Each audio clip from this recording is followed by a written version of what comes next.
Let me ask you something directly. What if the struggles you're facing right now are not signs of failure, but signs of spiritual growth you didn't even realize was happening? Think for a moment about the inner battles you have been fighting. Quiet ones, invisible to others, yet exhausting to carry alone. These subtle pressures often feel like setbacks, but Saint Thérèse of Lisieux teaches us to look again, more gently and more truthfully. Before we go deeper, pause and acknowledge where you are emotionally. Maybe you feel spiritually tired.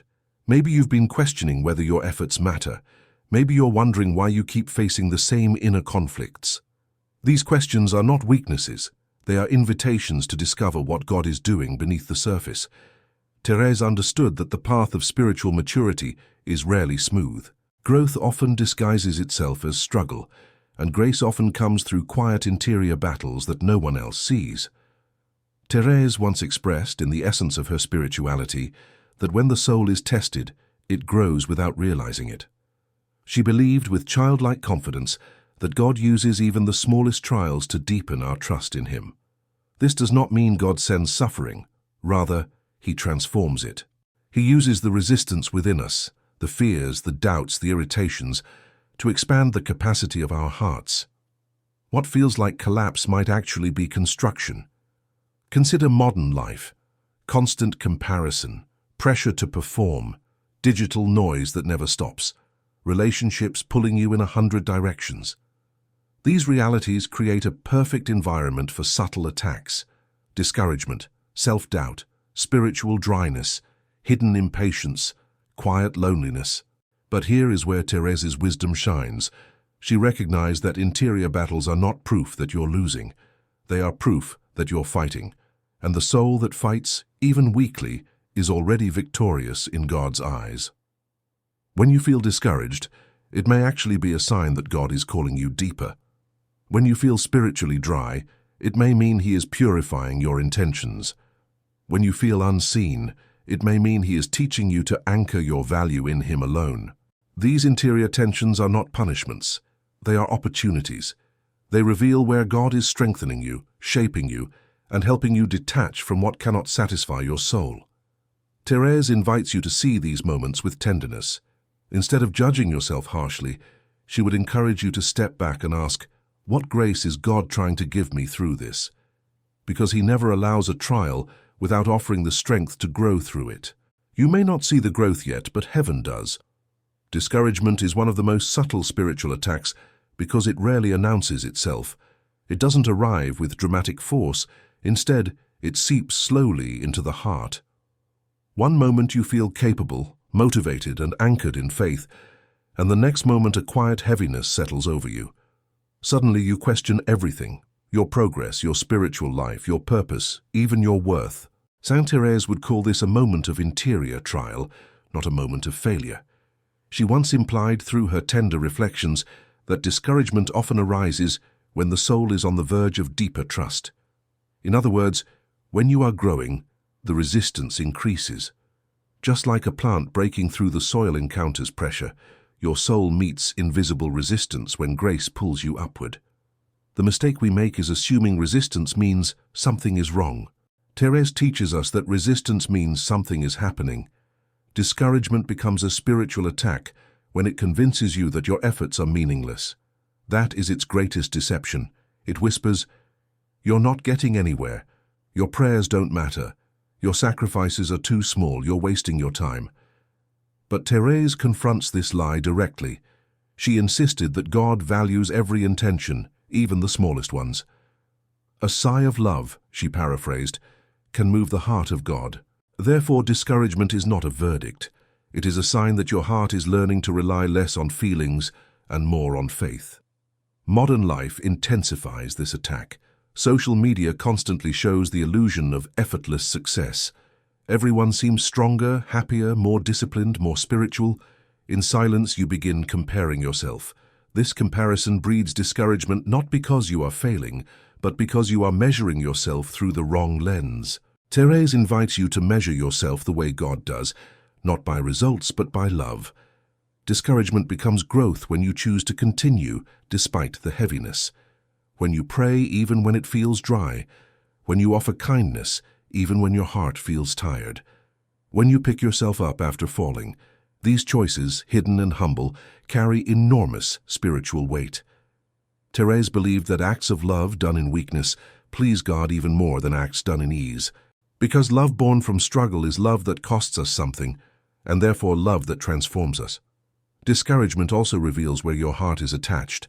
If your peace depends on feeling successful, then God may be inviting you to find peace in Him alone.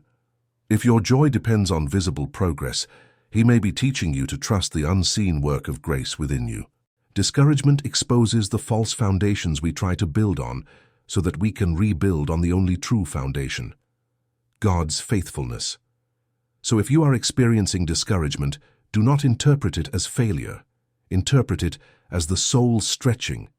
The more you grow, the more resistance you feel.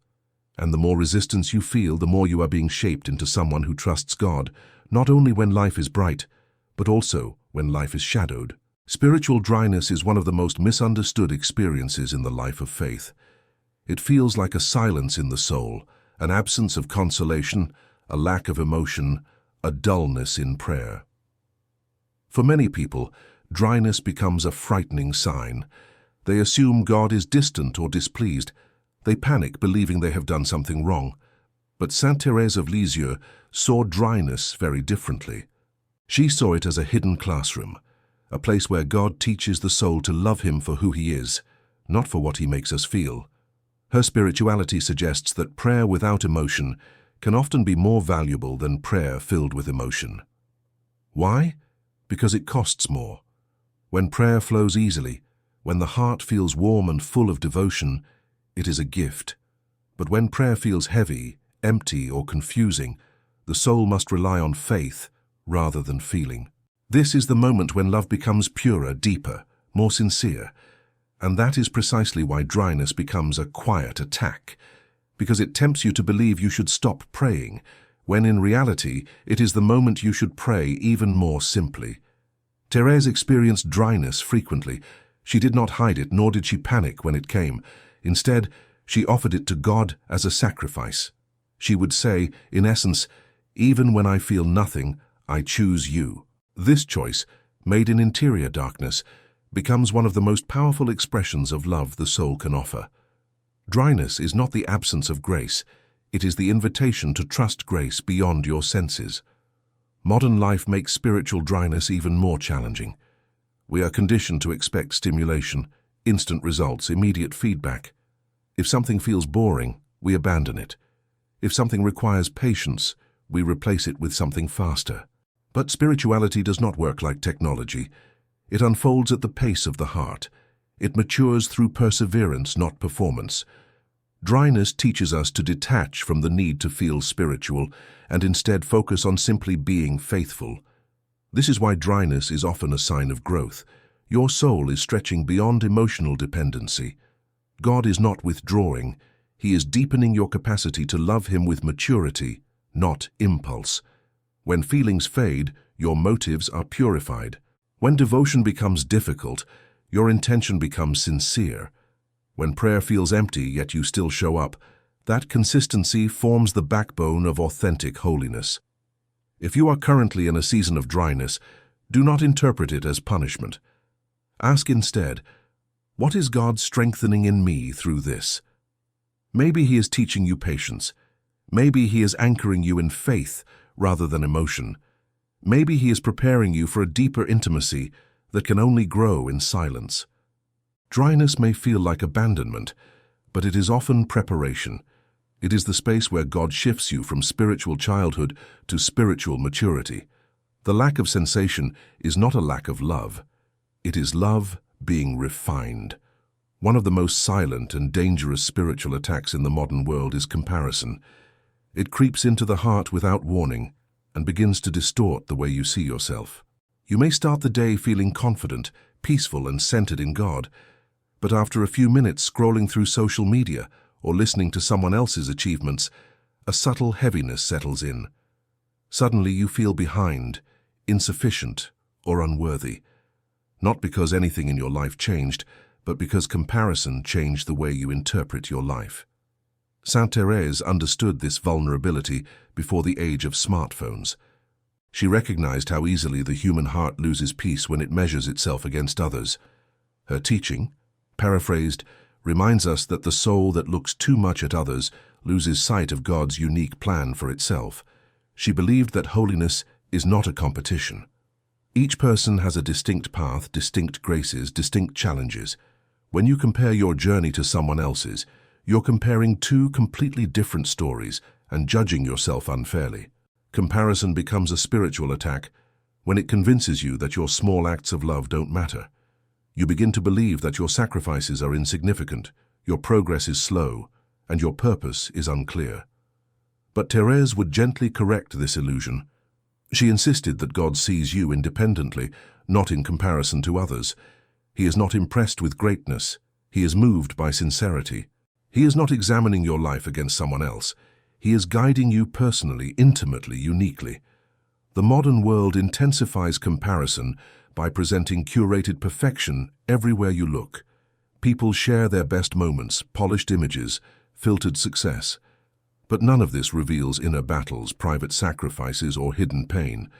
Thérèse invites you to step away from this illusion and see your life with clarity. Your progress may be slow, but it is real. Your acts of kindness may be small, but they are meaningful. Your prayers may feel weak, but they reach God just the same. Comparison also attacks your peace by creating unrealistic expectations. You begin to assume that spiritual growth should look dramatic, impressive, or measurable. But Thérèse's spirituality reminds us that growth is usually subtle. It happens in small choices, quiet moments, invisible sacrifices. When you stop comparing yourself, you begin to notice the gentle work God is doing within you. If you struggle with a sense of inadequacy, reflect on this. Inadequacy is often a sign that you are measuring yourself through the wrong lens. You are seeing your weakness, but God is seeing your willingness. You are noticing your smallness, but God is noticing your openness. And Thérèse teaches that God loves working through smallness because it leaves more room for Him. Comparison fades when you fix your eyes on God instead of others. Peace returns when you embrace the unique path He has chosen for you, and confidence grows when you remember that you don't need to be extraordinary, you only need to be faithful. Another subtle attack many people silently endure is the internal pressure to conceal their struggles. Instead of admitting exhaustion, hurt, confusion, or fear, you force yourself to appear strong. Outwardly, you smile. You perform. You reassure others that everything is fine. But inside, something tightens. Something grows heavier. This quiet pressure to pretend becomes a spiritual attack because it isolates the soul from the very grace that could heal it. Saint Thérèse of Lisieux understood the danger of hiding the heart. Her spirituality reflects a profound truth. God can only transform what we dare to bring into the light. She believed that pretending to be strong does not strengthen us. Honesty does. Vulnerability is not weakness. It is a doorway. A doorway to grace, to healing, to spiritual authenticity. And yet, many people feel ashamed of their fragility. They imagine God is disappointed when they feel weak or overwhelmed. Thérèse dismantles this fear gently and completely. She suggested through her simple yet profound reflections that God delights in honesty more than perfection. She would freely admit her fears, her insecurities, her impatience, her dryness. Not to glorify them, but to offer them. To place them in the hands of a Father who understands the human heart better than we do. This is what makes hiding so spiritually harmful. When you hide your wounds, you also hide your opportunities for healing. Modern life amplifies this temptation to hide. Everywhere you look, people are pressured to appear successful, confident, emotionally stable, constantly improving. The culture rewards strength but has no space for weakness. As a result, vulnerability feels risky. Asking for help feels like failure. Admitting confusion feels like incompetence. You convince yourself that your loved ones need you to be strong, your workplace needs you to be strong, your church needs you to be strong, and so you silence your own heart. Thérèse invites you to do the opposite. She teaches that admitting your weakness before God is an act of humility and trust. It is the spiritual equivalent of a child running to a parent with scraped knees. unafraid to show the wounds because love is expected, not judgment. When you bring your emotions honestly into prayer, you create an opening where grace can enter. Healing begins with truth. Strength begins with surrender. When you stop pretending, you also allow others to be honest. Your vulnerability becomes a gift. It creates a safe space for authenticity. It softens relationships. It releases pressure. And spiritually, it anchors you in reality.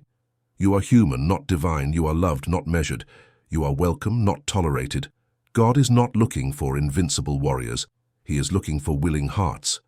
So if you feel the temptation to hide your feelings, recognize it as a quiet attack on your peace, and then disarm it. Bring your truth to God. Bring your truth to trusted people. Allow yourself to be seen. When you stop hiding, healing begins. And when healing begins, growth becomes possible in ways you never imagined. There is perhaps no attack more painful or more confusing than the sense that God is silent. You pray, and nothing seems to move. You cry out, and heaven feels still. You search for signs, comfort, direction, and yet the answers do not come in the way or the timing you hoped for. This silence can shake even the strongest believer, and it often tempts the heart to interpret God's quietness as absence or disapproval. But Saint Thérèse of Lisieux offers a radically different interpretation. To her, God's silence was not abandonment, it was invitation. In her tender spiritual understanding, silence is the language God uses when He is teaching the soul to trust without visible proof.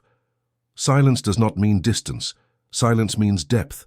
Silence means that God is working in ways far beneath the surface, ways you cannot perceive yet but will understand later. Thérèse herself faced profound darkness and silence in prayer, especially near the end of her life. She experienced moments when faith felt like walking through fog with no horizon in sight. But instead of panicking or assuming rejection, she chose to remain faithful in the dark. Her love became a quiet, steady flame that did not depend on emotional confirmation. She trusted that God was there even when she could not feel Him. This trust is what transformed her weakness into holiness. In the context of modern life, God's silence can feel even more unbearable. We are accustomed to instant replies, constant notifications, immediate communication. When someone doesn't respond to a message, we assume something is wrong. These expectations spill into our relationship with God. We expect quick clarity, quick comfort, quick solutions. But God does not operate within the anxieties of our digital age. He moves at the pace of eternity, and eternity is patient. Silence often means that God is deepening you rather than directing you. It is during silence that your motives are purified. Are you seeking God for answers, or are you seeking God for God? It is during silence that your faith is tested, not to break you, but to strengthen your reliance on Him. And it is during silence that humility grows, because you realize you cannot control or predict God's timing. But here is the most comforting truth Thérèse teaches. God's silence is never empty. It is filled with His presence, His love, His unseen work. Your heart may not feel it, but heaven is active. God hears every prayer, every sigh, every tear. He is closer than your breath, even when He seems invisible. Silence is the sacred space where God prepares the next movement of grace in your life.